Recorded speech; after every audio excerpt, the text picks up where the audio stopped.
काटा। तो अगर हम ये बोलें कि इन सब की टोटलिटी में देखें, बहुत सारे इंस्टीट्यूशनल रिफॉर्म करने पड़ेंगे, लेकिन अगर एक मांग की पॉलिटिकल पार्टी के फंडिंग को ट्रांसपेरेंट कर दिया जाए, पब्लिक डोमेन में आ जाए, जो नहीं हुआ, जो इस सरकार ने गड़बड़ किया। इस सरकार ने 1976 से रेट्रोस्पेक्टिव इफेक्ट से फॉरेन फंडिंग जो पॉलिटिकल पार्टीज को मिलता था उसकी ऑडिटिंग से भी मना करवा दिया कि ऑडिट के घेरे कानून बना दिया, ऑडिट नहीं कर सकते।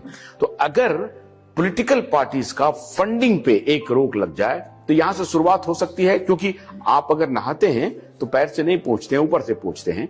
तो कहने का मतलब है कि रिफॉर्म फ्रॉम द टॉप अगर आप शुरू करते हैं, and top is the political power, so the political power में अगर कोई ट्रांसपेरेंसी आ जाए तो ऐसा हो सकता है संभव कि हम ग्लोबलिस्ट से लड़ सकते हैं, भिड़ सकते हैं। देखिए, आप जो बात कह रहे हैं वो बहुत रेलेवेंट बात है कि पॉलिटिकल पार्टीज में होना चाहिए, लेकिन मैं कहता हूँ सिर्फ फंडिंग का ही रिफॉर्म नहीं होना चाहिए। मेरे तो आप एक हाँ नहीं, दैट आई नो, बट लेकिन हम दर्शकों के लिए बहुत बड़ा एक क्रूशियल होगा कि रिफॉर्म हो। दूसरा मैं कहूंगा कि कौन इलेक्शन लड़े उसमें भी होना चाहिए, खास करके पार्लियामेंट के स्तर पे, स्टेट के स्तर पे।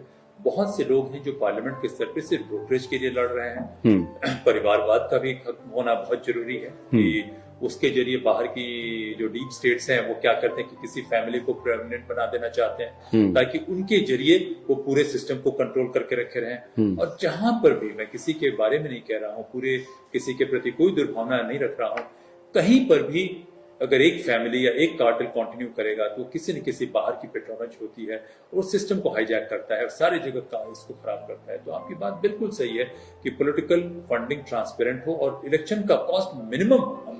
हमारे देश में देखिए बहुत गरीबी है, बहुत सारी पॉपुलेशन है, बहुत थोड़ी जमीन है, बहुत सारी परेशानियां हैं।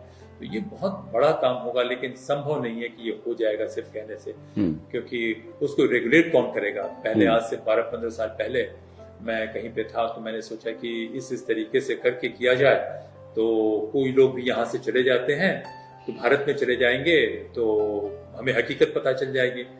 उसके बाद में 15 साल में देख रहा हूँ कि यहाँ की इंस्टीट्यूशन को रिक कर दिया गया है। उसमें जुडिशरी खराब थी, लेकिन अभी भी जुडिशरी कंप्लीटली नहीं खराब हुई है, थोड़ा सा जान बचा हुआ, लेकिन और ज्यादा खराब हुई है।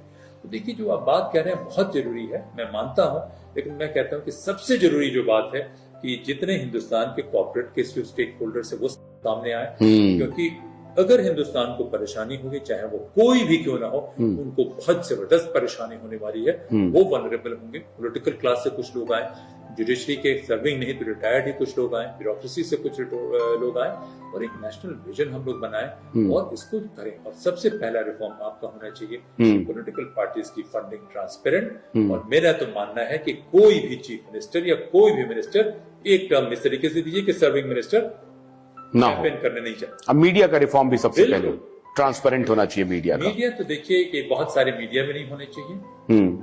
अब इतने सारे टेलीविजन चैनल है और मैं तो कह नहीं सकता जानते हुए कि 90% की फंडिंग मीडिया की भी गलत है कि कोई ना कोई बाहर की डीप स्टेट फंड कर रही है, कोई ऑर्गेनाइज क्राइम फंड कर रहा है, या कोई ना कोई किकबैक के पैसे से मीडिया चल रही है। कुछ एक को छोड़ दिया जाए तो आप लोगों का या छोटी मीडिया जो है उसको मैं मानता हूँ। कोई भी मीडिया जो है साफ, बड़ी नहीं साफ या भोलानाथ का ब्रश कटर एक बैटरी से चलने वाली मशीन है जिसका चार्जिंग समय 3.5 घंटे है। इसे हम 6 से 8 घंटे बिना रुके चला सकते हैं। एक बार चार्ज करने पर ये 16,000 स्क्वायर फीट गेहूं, चावल, बजरा, जोबर के खेत काट सकता है, जबकि इसी कार्य को पेट्रोल ब्रश कटर 1,000 रुपए पेट्रोल का खर्चा करता है।